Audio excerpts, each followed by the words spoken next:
Hello guys, इस video के अंदर हम बात करेंगे सिकल सेल अनीमिया के बारे में। एक जेनेटिक डिसऑर्डर है और ये काफ़ी इंपॉर्टेंट है क्योंकि इसके ऊपर नीट में काफ़ी सवाल पूछे जाते हैं। कुछ इंपॉर्टेंट पॉइंट्स हम यहाँ पे देख लेते हैं, जैसे कि ये ऑटोसोमल रिसेसिव डिसऑर्डर है, यानी इसका जो जीन है बेसिकली वो ऑटोसोम के ऊपर है और वो रिसेसिवली बिहेव करता है। हेट्रोजाइगस इंडिविजुअल जो होता है इसका कोडोमिनेंट शो करता है, हम अभी क्रॉस में देखेंगे, और ये होता है पॉइंट म्यूटेशन की वजह से। ये कुछ इंपॉर्टेंट पॉइंट्स हैं इसके। एक्चुअल में अगर तुम पूछो कि इसमें होता क्या है, तो इसमें आरबीसी की जो नॉर्मल बाइकनकेव शेप है उससे वो चेंज हो जाती है और हो जाती है सिकल शेप की, कुछ ऐसी नुकीली सिकल शेप। अब इसका नुकसान क्या है, एक्चुअल में ये प्रॉब्लम कैसे क्रिएट कर रहा है? तो प्रॉब्लम ये ऐसे क्रिएट करता है कि आरबीसी की ये जो शेप होती है ना, ये हेल्प करती है इसे फ्लो करने में। फ्लो करने में किसके थ्रू? कैपिलरीज के थ्रू। देखो, आरबीसी का जो डायामीटर होता है वो 7.5 माइक्रोमीटर के आसपास होता है, और कई बॉडी में कैपिलरीज ऐसी भी मिल जाती हैं जिनका जो डायामीटर है वो 5 माइक्रोमीटर है। तो 7.5 माइक्रोमीटर यानी एक बड़ी चीज 5 माइक्रोमीटर के अंदर से निकलेगी, तो एक्चुअल में इस पूरे प्रोसेस में आरबीसी की मदद करती है इसकी एक तो शेप, और दूसरा इसे निकलने में मदद करता है इसका साइटोस्केलेटन, जो कि बना होता है लिपिड वगैरह से, जिसकी वजह से ये थोड़ी स्पॉन्जी टाइप होती है, यानी यहां से ये आराम से निकल जाती है। लेकिन जब ये सिकल शेप की हो जाती है तो सिकल शेप यहाँ पे ऐसे फंस जाती है और यहाँ पे बेसिकली क्या है, ब्लॉकेज हो जाता है। थोड़े टाइम के बाद में आरबीसी यहीं पे डेड होगी, तो एक तरीके से यहाँ पे ये क्लॉट जैसा कुछ बन जाता है और धीरे धीरे कैपिलरीज जो हैं वो ब्लॉक होनी शुरू हो जाती है। तो ये मेजर प्रॉब्लम है आरबीसी की शेप चेंज होने की वजह से। अब ये शेप चेंज हुई कैसे? देखो, आरबीसी की शेप डिपेंड करती है हीमोग्लोबिन की शेप पे। एक आरबीसी में लगभग 36% के आसपास जो है वो हीमोग्लोबिन प्रेजेंट होता है। हीमोग्लोबिन की शेप किस पे डिपेंड करती है? वो डिपेंड करती है इसकी 2 अल्फा और 2 जो बीटा चेन है उसकी शेप पे। और इन चेन्स की शेप किस पे डिपेंड करती है? इन चेन्स की शेप डिपेंड करती है अमीनो एसिड के सीक्वेंस पे।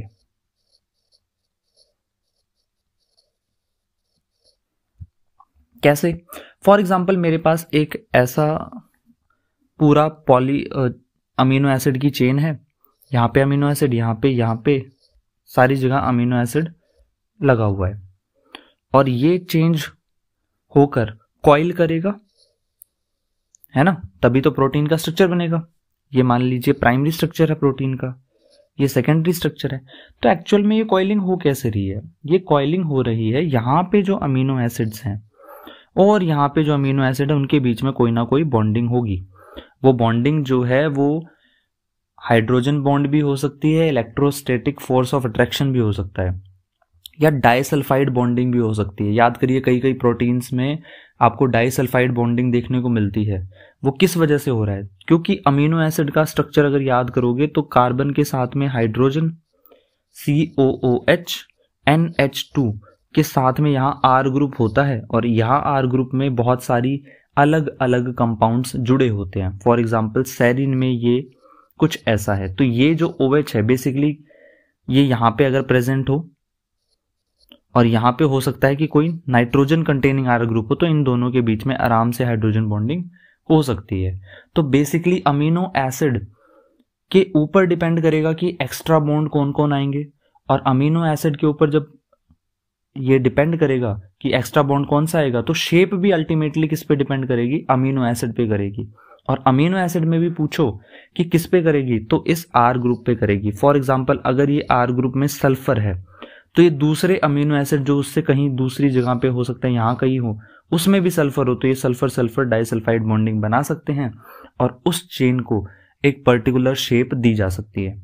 इतने बेसिक चीज के बाद में चलो देखते हैं कि एक्चुअल में होता क्या है सिकल सेल एनीमिया में। तो सिकल सेल एनीमिया में जो इंपॉर्टेंट पॉइंट है वो अब यहां से शुरू होता है, वो ये है कि चेंज आता है बीटा चेन में।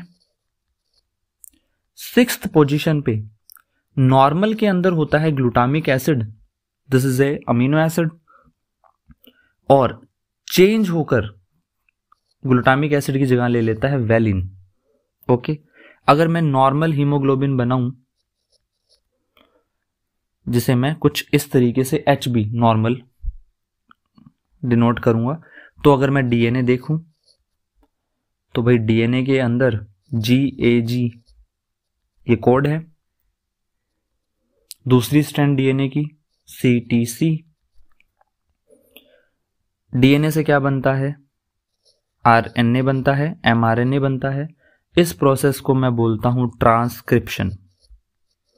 और ट्रांसक्रिप्शन में क्या होता है, जो डीएनए पे जो भी जीन का सीक्वेंस होता है या जो भी ये न्यूक्लियोटाइड का सीक्वेंस होता है वो कोड करता है mRNA को। तो बेसिकली यहां पे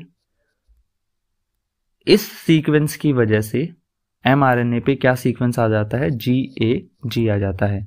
और mRNA पे जो ये न्यूक्लियोटाइड का सीक्वेंस है ये डिसाइड करता है कि कौन सा अमीनो एसिड लगेगा प्रोटीन चेन बनते टाइम।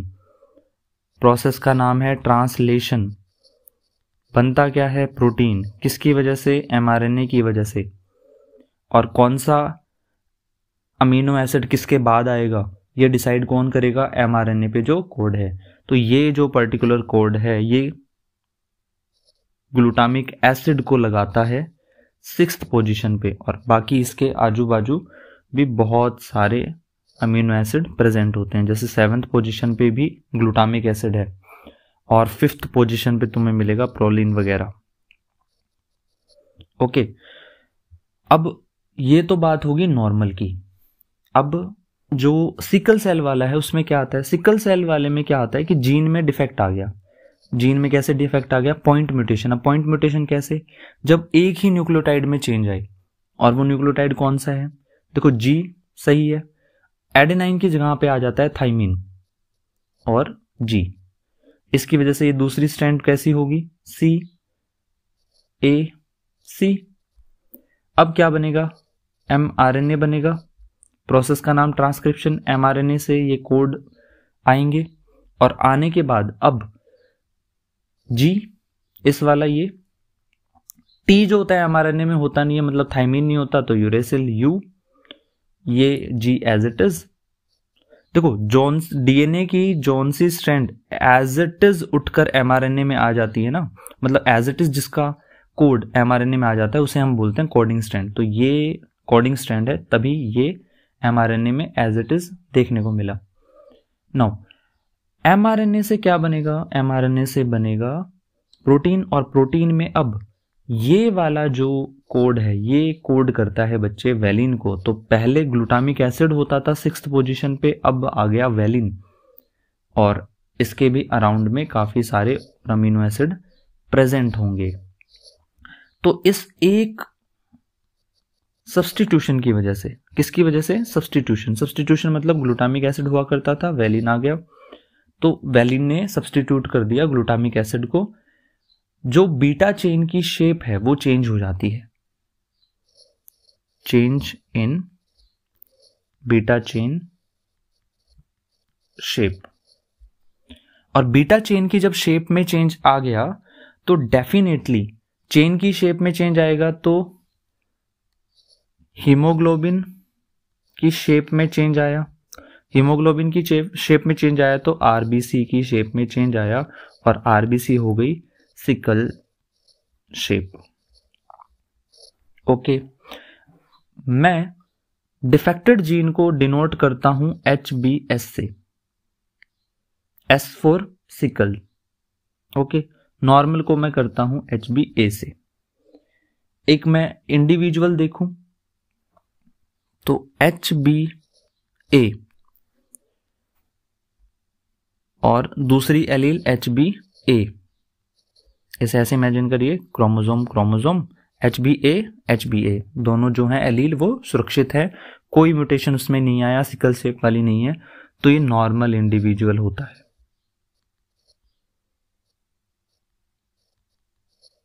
ये क्या है? नॉर्मल इंडिविजुअल है। अगर मैं बोलूं HbA/HbS, यानी एक क्रोमोसोम पे HbA नॉर्मल वाली जीन है और एक पे क्या है? HbS वाली है, जिसे मैं रेड कलर से दिखा देता हूं। ये जो इंडिविजुअल होगा, अच्छा अब हमने पढ़ा था कि ये ऑटोसोमल रिसेसिव है। देखो रिसेसिव कैरेक्टर तो हेटेरोजाइगस में शो नहीं करता, लेकिन यहां पे एक थोड़ा सा कैच है। एक्चुअल में ये क्या होता है? ये अफेक्टेड होता है, लेकिन बात ये है कि अफेक्टेड ये ऐसे है कि इसमें सारी की सारी आरबीसी जो है वो सिकल शेप में कन्वर्ट नहीं होती। स्मॉल अमाउंट ऑफ आरबीसी जो है वो चेंज हो जाती है, सिकल शेप की बन जाती है। और ये स्मॉल अमाउंट की भी कब बनेगी? जब इसे क्या मिले? लो ऑक्सीजन मिले। यानी जब ये आरबीसी बन रही हूं, अगर ब्लड के अंदर ऑक्सीजन की लेवल कम होगा, ऑक्सीजन टेंशन होगी, तब जाकर ये आरबीसी किसकी शक्ल ले लेगी? सिकल शेप ले लेगी। ठीक है, तो ये इंडिविजुअल अगर तुम देखोगे पर्टिकुलरली, तो ये कोडोमिनेंस को फॉलो कर रहा है। कोडोमिनेंस किस वे में? ये एलील भी अपने आप को एक्सप्रेस कर रही है नॉर्मल आरबीसी बनाकर, और ये एलील भी अपने आप को एक्सप्रेस कर रही है सिकल शेप आरबीसी बनाकर। राइट, इस तरीके से ये इंडिविजुअल कोडोमिनेंस को फॉलो करता है। नीट में अगर सवाल आता है या फिर एक्सरसाइज में आप ये सवाल करते हो, तो आपको कोडोमिनेंस ही मार्क करके आना है। नेक्स्ट टाइप ऑफ इंडिविजुअल देख लेते हैं, यानी जिसके अंदर कुछ ऐसी कंडीशन हो, HbS। इसमें आरबीसी जो होती हैं वो सारी की सारी ही सिकल शेप की हो जाती हैं। एज ए रिजल्ट ये इंडिविजुअल मर जाता है बहुत जल्दी, डाई एट अर्ली स्टेज, मतलब ये रिप्रोड्यूस करने से पहले ही मर जाता है। तो क्रॉस में कभी भी आपको वैसे टेक्निकली ये देखने को नहीं मिलेगा। क्वेश्चन बनाने के लिए बनाया जा सकता है, लेकिन दोनों ही एलील इसमें डिफेक्टेड है। ये दोनों ही एलील की जो रिजल्टेंट आएगा वो आएगा कि सारी की सारी सिकल शेप की आरबीसी हो गई और इंडिविजुअल क्या हो गया? मर गया। तो इस तरीके से सिकल सेल एनीमिया के अंदर इस 3 टाइप के इंडिविजुअल देखने को मिल सकते हैं। Normal, affected. ये अफेक्टेड होने के साथ एक चीज और ध्यान रखना कि ये कैरियर भी है। कैरियर कैसे है?